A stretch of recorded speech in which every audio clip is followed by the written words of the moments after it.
Hello everyone, welcome back to my YouTube channel Tiny Study Goals. We are here to make your learning easy. So आज हम पढ़ेंगे air. So let's start. Our earth is surrounded by a huge blanket of air called atmosphere. Atmosphere क्या होता है?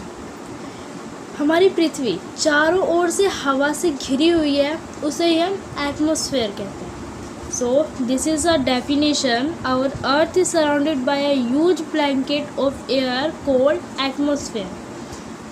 All living beings on this earth depend on the atmosphere for their survival. जितने भी living beings हैं अर्थ पर, जैसे कि हम humans, animals, plants, उन्हें जीने के लिए किसकी ज़रूरत होती है? एटमॉस्फेयर की. It provides us the air we breathe and protect us from the harmful effect of the sun rays. जैसे कि मैंने बताया, जितने भी ह्यूमन्स लिविंग बींग्स हैं उन्हें जीने के लिए एटमॉस्फेयर की ज़रूरत होती है, क्योंकि हम क्या करते हैं? एयर को ब्रीथ करते हैं. और एटमॉस्फेयर का एक और काम होता है, क्या होता है कि it protect us from the harmful effect of the sun rays. Sun rays की हार्मफुल इफ़ेक्ट से हमें क्या करती है? एटमॉस्फेयर प्रोटेक्ट करती है. Without this blanket of protection we would be baked alive by the heat of the sun during day and get frozen during night. So अगर ये प्रोटेक्शन नहीं होगी तो क्या होगा कि हम सन की हीट की वजह से दिन में जल जाएंगे, और अगर रात होगी तो हम जम जाएंगे. So it is this mass of air that has made the temperature on the earth livable. So atmosphere की ही वजह से जो अर्थ का टेम्परेचर है रहने लायक है. Composition of the atmosphere. Atmosphere is a mixture of so many gases like nitrogen, oxygen, carbon dioxide, helium, hydrogen, and tiny dust particles are also present in air. छोटे छोटे डस्ट पार्टिकल्स भी air में present होते हैं. Nitrogen atmosphere में सबसे ज़्यादा मात्रा में होती है, उसके बाद ऑक्सीजन, और carbon dioxide, helium, ozone, argon and hydrogen are found in lesser quantity. ये जो गैसेस है वो एटमॉस्फेयर में कम मात्रा में पाई जाती है. अब जैसे कि हम यहाँ पे देख सकते हैं, नाइट्रोजन 78% है, ऑक्सीजन 21, कार्बन डाइऑक्साइड 0.03%, आर्गन 0.93% और other gases 0.04%. Nitrogen is the most प्लेंटिफुल gas in the air. जैसे कि मैंने कहा, नाइट्रोजन सबसे ज़्यादा मात्रा में एयर में पाई जाती है.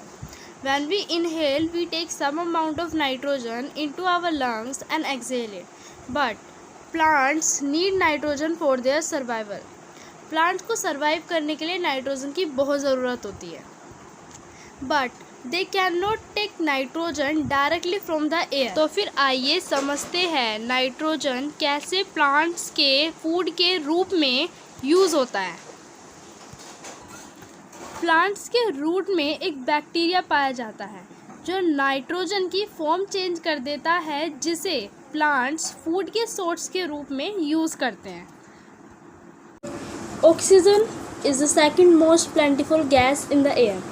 नाइट्रोजन के बाद एटमॉस्फेयर में सबसे ज़्यादा मात्रा में ऑक्सीजन ही पाई जाती है.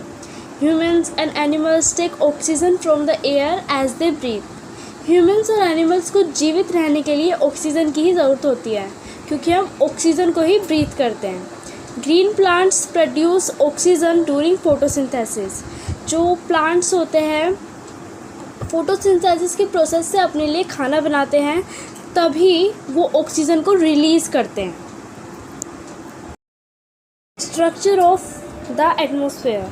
Our atmosphere is divided into 5 layers starting from the Earth's surface. हमारा जो एटमॉस्फेयर है वो 5 लेयर्स में डिवाइड है, जो कि अर्थ सरफेस से स्टार्ट होती है. These are troposphere, stratosphere, mesosphere, thermosphere and exosphere. Troposphere, इसकी एवरेज हाइट 13 किलोमीटर है. और जितने भी वेदर चेंज होते हैं वो इसी लेयर में होते हैं, जैसे कि रेनफॉल, फॉग एक्सेट्रा। स्ट्रेटोस्फेयर, ये लेयर ट्रोपोस्फेयर के ऊपर है और ये 50 किलोमीटर तक एक्सटेंड है। यहाँ पर कोई भी वेदर चेंज नहीं होता और ना यहाँ पर कोई भी क्लाउड है।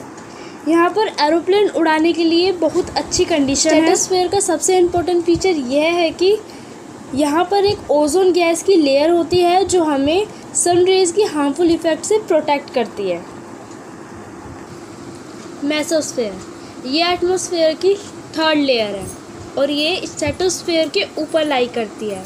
इसकी हाइट 80 किलोमीटर तक एक्सटेंड है और इस लेयर का सबसे इम्पोर्टेंट फीचर यह है कि जब स्पेस से मेटेरॉइड्स इस लेयर में एंटर करते हैं तो वो बर्न हो जाते हैं, ख़त्म हो जाते हैं। थर्मोस्फेयर, इस लेयर में टेम्परेचर बढ़ जाता है। लोनोस्फेयर लेयर भी इसी लेयर का पार्ट है। थर्मोस्फेयर 80 और 400 किलोमीटर के बीच में एक्सटेंड करती है और इस लेयर का सबसे इम्पोर्टेंट काम है कि ये रेडियो ट्रांसमिशन में हेल्प करती है। जो रेडियो वेव्स होती हैं वो इस लेयर से रिफ्लेक्ट होकर अर्थ पर वापस आ जाती हैं। एक्सोस्फेयर, एक्सोस्फेयर एटमॉस्फेयर की सबसे ऊपर वाली लेयर है। यहाँ पर हवा की मात्रा बहुत कम है, बट यहाँ पर हल्की हल्की गैसेस हैं जो कि इस लेयर में फ्लोट करती हैं, जैसे helium and hydrogen. Layers of atmosphere, ये यहाँ पे हमें दिखा रखा है ट्रोपोस्फेयर, फिर उसके ऊपर स्ट्रेटोस्फेयर जहाँ पे हमें ओजोन लेयर भी दिखाई है, और स्ट्रेटोपास, देन मेसोस्फेयर, यहाँ पे हमें कुछ मेटेरॉइड्स भी दिखाए हैं जो इस लेयर में है, फिर मेसोस्फेयर पास, देन थर्मोस्फेयर, उसके बाद एक्सोस्फेयर। सो ये है लेयर ऑफ एटमॉस्फेयर का चार्ट। यहाँ पे इनकी एवरेज हाइट दी गई है